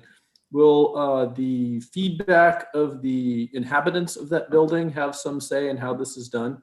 Which is to say, you know, a science building should probably have the feedback of some scientists, and an English building should probably have the feedback from some English professors, and so on and so forth. I think feedback is going to be available to all.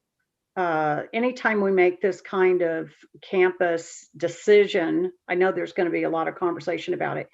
In the board policy, it allows for the superintendent president to have a committee that is created specifically with representation from faculty, staff, board of trustees, and members of the foundation staff. So there will be a cross-campus committee that would be in charge of reviewing any kind of suggested name or suggested removal of name. Maybe what I'm asking, can there be enhanced weight for the inhabitants of that building? Like, for example, if the sciences building, if there was a drive to call that the Eddie Van Halen building, as much as I don't think I would mind that too much, it should be named after a scientist. And if the scientists that live in that building think that should be the case, will their feedback will be able to supersede other parts of the committee? Or that just... I think the feedback will be considered. I can't say how a committee in the future would vote, but ultimately the decision is the Board of Trustees. Okay, I guess I was looking for. Thank you. Okay, and then if we're going to continue this, then we need an extension. So can I have a motion to extend by, let's say, 2 minutes? Okay, Brian, you have your hand up. So Brian Wilbur, extend by 2 minutes. Is there a second? I second. I had a feeling you might because your hand is already up. Thank you, Armia. Okay, then unless there's an objection, we're going to extend by 2 minutes by unanimous consent.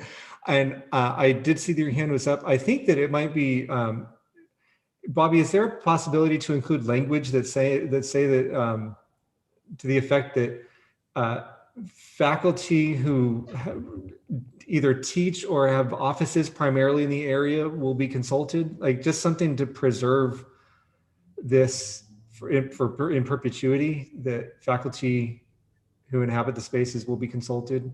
Maybe you could just toy with it and then bring it back to us. Yeah, let me take that under advisement. That's all I ask. Yes.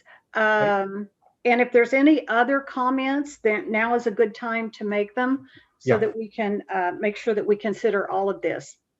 Sure. So Armia Walker's next. Oh yeah, this is super quick. To my knowledge, is the Serafian building the only one that has a name currently? Or am I No, wrong? Other buildings?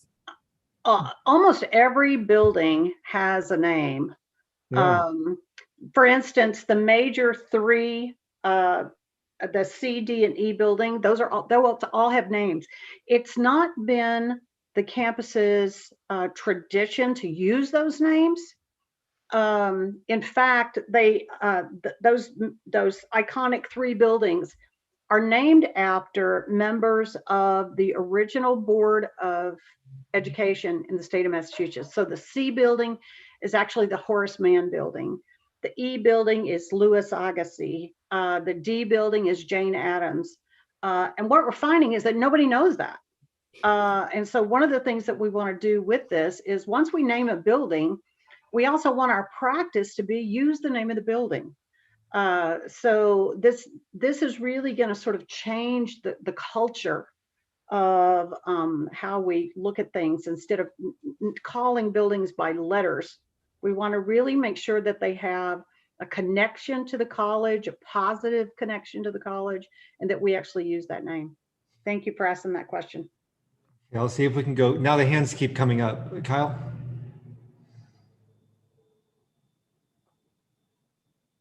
Kyle? Dr. Bernardo?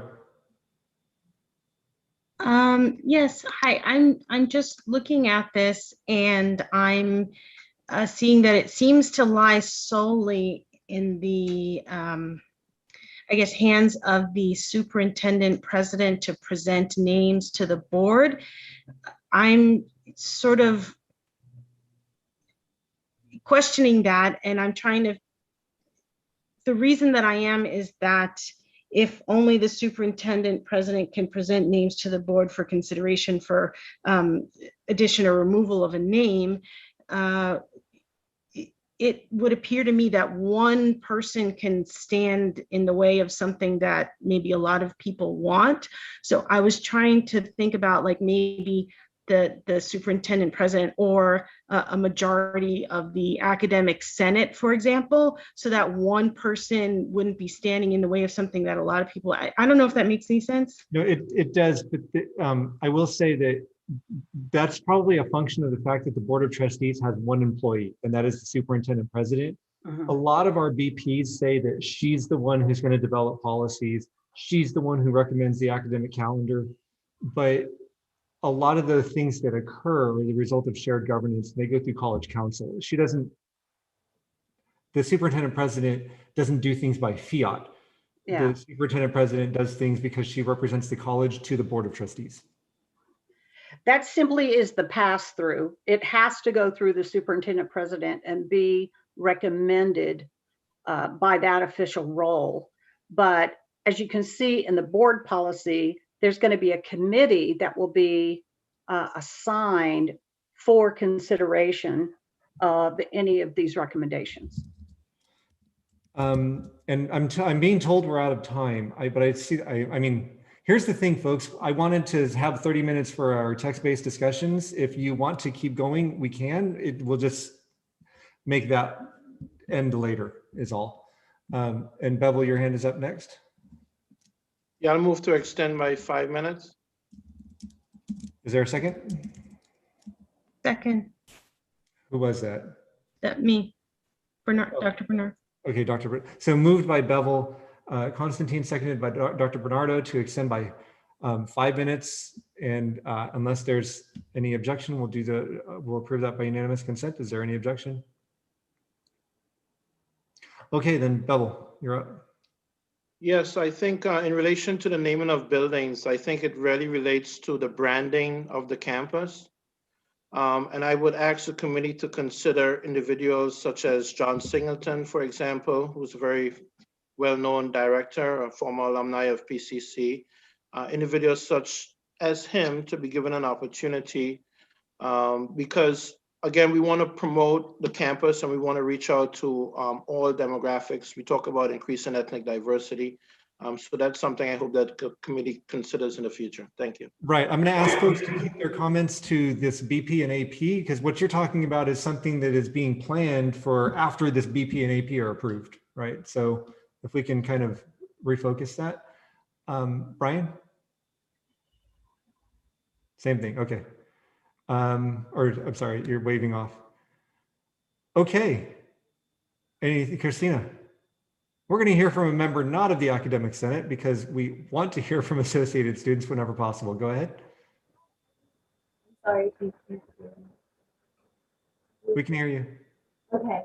I just wanted to ask if you could also name. I take it back. We can't hear you very well. Can we try again?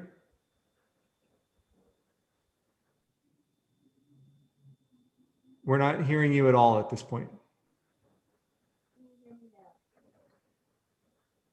If you type a comment into the chat, I will read it.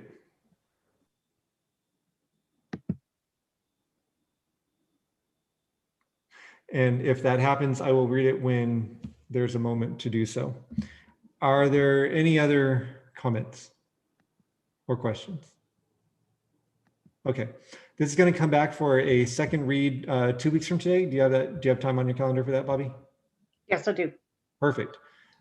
Is that, hold on a second, is that the 22nd? It sure is. I mean, I can push it to the next. If you could, I am not going to be here that day. Not a problem. I'll connect with you and we'll find a time. Okay. Thank you, ma'am. But I'm thinking just, I mean, while you're April 5th.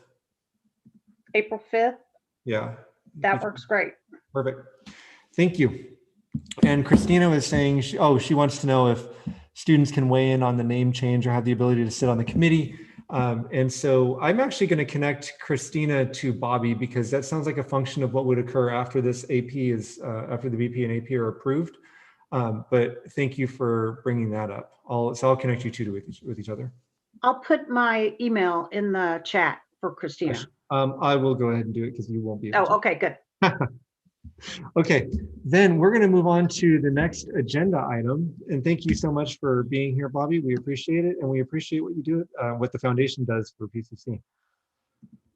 And here's Bobby. Oops, that's not it. B.L. Abram.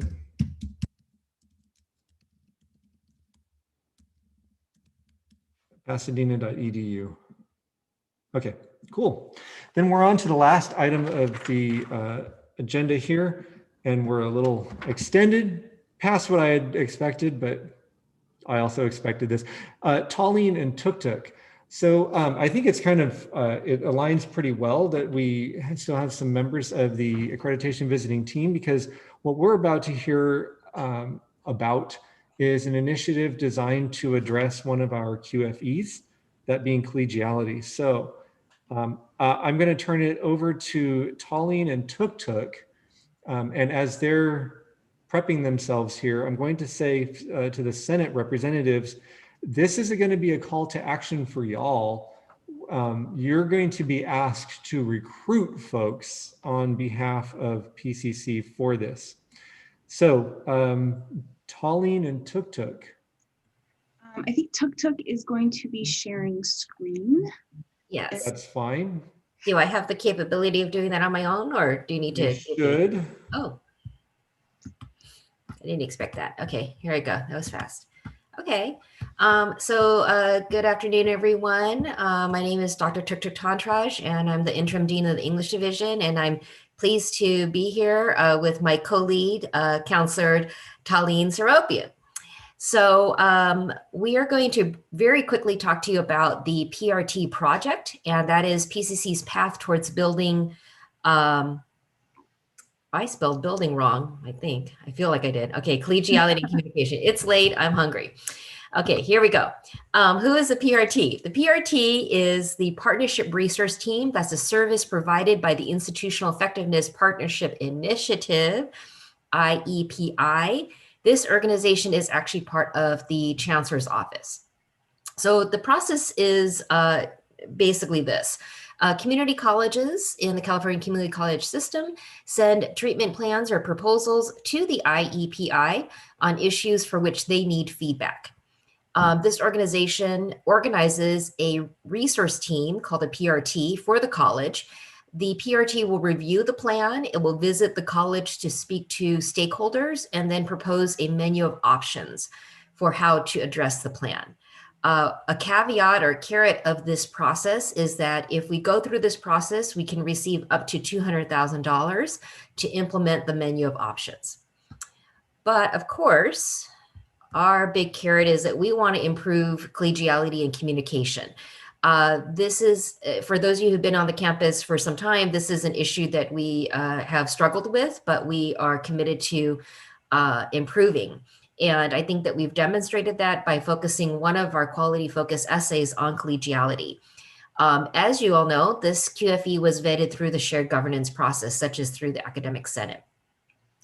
Tallinn and myself We wrote a treatment plan based on the QFE. We looked at supporting documents, and we also had quite lengthy discussions with faculty, classified staff, and managers. We then submitted our treatment plan, I would say early February.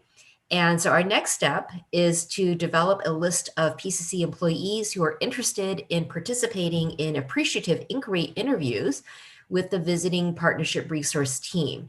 And by appreciative inquiry, what we mean is that this is not just facts. This is really what has been your experience with collegiality. Give us, the PRT will ask, give a specific example or tell a time, when you felt that the campus, for example, wasn't working towards an anti-racist, to becoming an anti-racist institution. So they do actually want more, I would say, qualitative data. They have the quantitative already. Okay, so Talene is now going to explain a bit. All right. So April 8th is a really big day because this is when the visiting team comes. This is the day they want to hear from you all, your colleagues across campus. And so this is really a time to reflect to help improve the campus. We're not trying to meet any standard. This is very much not like accreditation. This is about your story, and together we all create PCC's story. And so the treatment plan sort of reflects the day of the interviews, and this is where you come in. So let's go to the next slide. All right, so to be as organized and thematic as possible, Tuk and I came up with the different areas in which we hope you all can help spread the word to recruit individuals that would be wanting to speak to one of these topics. And this is how we'll be breaking up the day. For instance, defining leadership on campus. There's a lot of different definitions of that. And so we want the PRT to explore that because that really does impact collegiality.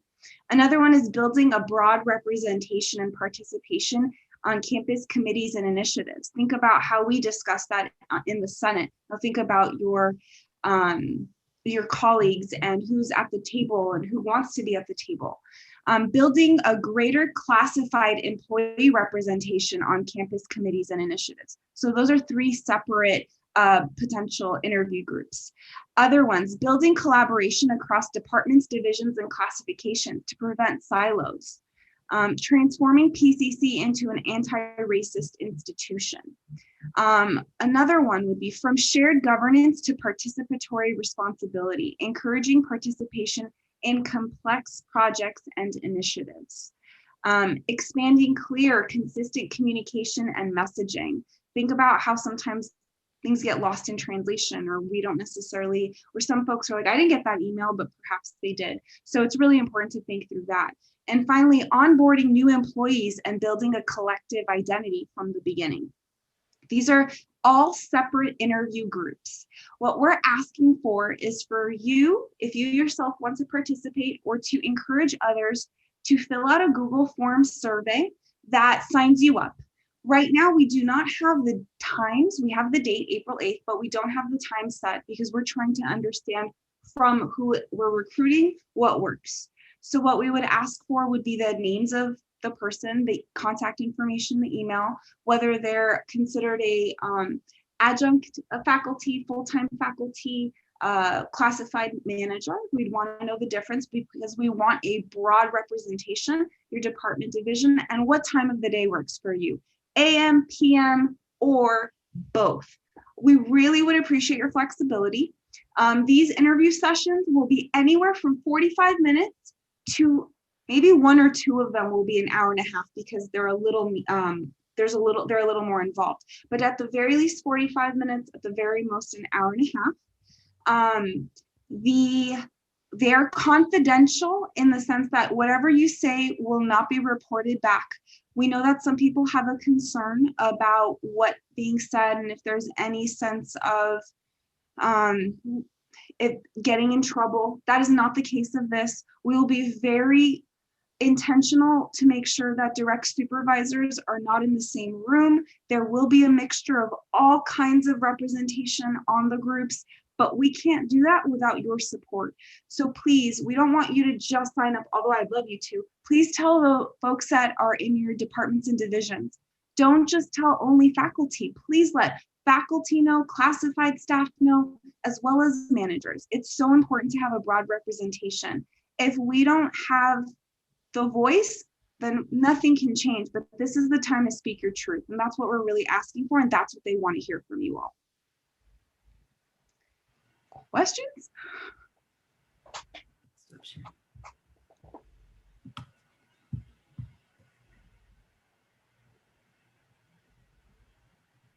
Cool. All right, recruit people. Let us know if you have any questions. If we will have a little pre-interview day if you do sign up, just to let you know, we're not coaching you. That's not it. We just want to let you know what the day looks like. So just be aware, if you have any questions, you can always reach out to us. Lyman? Hey, Colleen. Hi. So if we do recruit anyone, how do we just have them email you? Oh, there's a Google form in the chat, but I think I'm also going to have, missed that. if it could go out to all the senators, just in case they're not here. But yeah, it'll be a Google form. And if they have any questions, whoever you talk to, they can always email me or Tuk directly, and we'll answer any questions. I'm actually going to give, I know, Matt, you have my email address, but a lot of times people will type in Tuk, and then it goes to my Gmail. And so my actual name is much longer. Right. Your email address is D. I'm gonna give it to you now. I know. Okay. DX Tantraj. Yeah. Okay. Thank you. Thank you. So folks, this is. I think Armia has her hand up. Oh, that's right. Armia, thank you. Muted. You're muted. There you Thank go. you. Thank you. Thank you for that. No, just wanted to know, does the person have to be full-time to participate? Full-time faculty, full-time. Yep. No, please, we want broad representation. Broad. I'm talking broad. PCC is way more than just full-time folks. In fact, I would guess lots of part-time folks have a lot of strong opinions. So please, Thank you. Please. And also people, one of them is about onboarding. So we also want people that have been working here for years, but also people that have just got hired recently. I didn't know where shared governance was when I got hired. I didn't know that. So I think it's just really important to think about everybody when we recruit. Yeah, and so they're here because they asked me who I thought should participate, and I was like, you know what? I think this should be, let's let the Senate do the recruiting. So what we're really hoping for is that you will all you Senate representatives will go to your constituents and find 2, 3 people, 4 that would be willing to give a little bit of their time to help the PRT team get a picture of what PCC is like so that they can best provide options that will help us. Okay, so thank you, Tallene and Tuk. They've done a tremendous amount of work so far. They worked over winter putting together a proposal that is really solid, I think. So I think it's great. Dr. Bernardo? I'm really sorry. I've forgotten what PRT stands for, and I went to the form and it doesn't explain it there. So could you just remind me what that acronym is? Partnership resource. Go ahead. No, it's okay. Partnership Resource Team. Yeah. Thank you. Yeah, if you Google it, you'll get some information from the Chancellor's office. Yeah. And because we're all just like our students for deadline, can we please right now set a deadline for 1 week? No, it's a quick turnaround, but you'd be surprised what a quick process this has been, because they need some details from us. So if we can at least have a strong push over the next week, that would be great. If we're a little low on recruitment, we can always extend, but it would be wonderful if we can act fast on this one. Yeah, so let's call that a hard deadline. A week from today, 5 p.m. So Senate reps, do your thing, right? Okay, thank you both. I really appreciate it. I know that this is not an easy thing that you've taken on, so thank you. Okay, folks, I can see what time it is. It is 4:57. And my goal with today's meeting was to end by 4:30, giving us 30 minutes to talk about the text that we have read, or at least some of us have read. And I'm getting some input in the chat that's coming directly to me saying, this isn't enough time right now. This is going to stress the time. I can't stay for another half hour. I'm hearing you. So my sincerest apologies to those of you who are going to facilitate. I know that I'm sure that you spent some time over the weekend and over the last couple of weeks getting ready to facilitate this. This will occur at the next Academic Senate meeting. And what I'm going to do is to make sure that this does not happen again. At the next Academic Senate meeting, we'll start at 3:30. Because the first 30 minutes is going to be devoted to this text-based discussion. Okay, so I'll make sure that that's broadcast around whoever cares, whoever shows up to our Senate meetings. But what I'm going to ask is that Senate reps and alternates are welcome, show up at 3 o'clock for the next meeting. Be prepared to be put into breakout rooms. We'll come back and share out, and then we'll get to our meeting at 3:30 or a little later if it needs to be pushed just a little bit. I'm still going to be probably planning on a 2-hour meeting because the whole hour and a half thing was supposed to be every other meeting. But we'll work it out. So thank you for your flexibility. I think the college's motto is now Semper Gumby, and we'll just go ahead and exhibit some of that right now. So if you were really looking forward to it, keep looking forward to it. It's still going to happen. And at this point, I'll ask, are there any proposed future agenda items?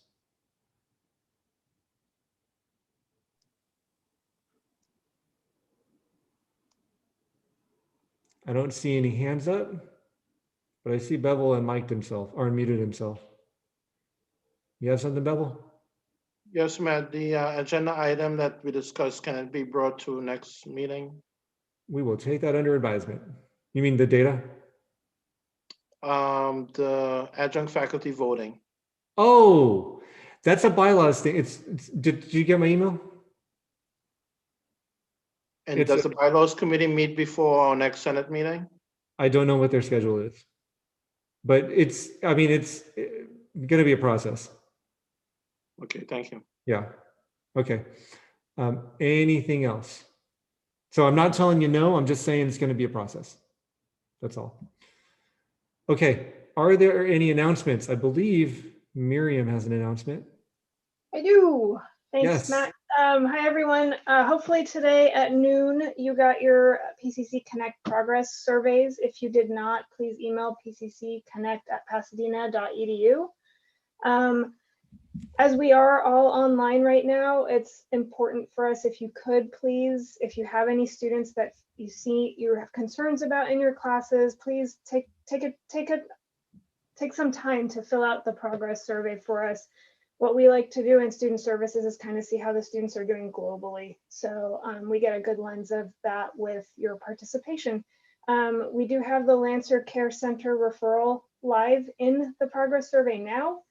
So please go ahead and utilize that. The PC Connect is open all year, all semester long if you need to do referrals throughout the term though. So please feel free to use that. And we're always here if you need anything. Thanks. Cool, thank you. And yeah, you should probably be expecting an email as well. Any other announcements? Okay, then we are going to adjourn in the memory of Renee Iano, one of our students that we have recently lost. We are adjourned. Thank you, everybody. Bye, everybody.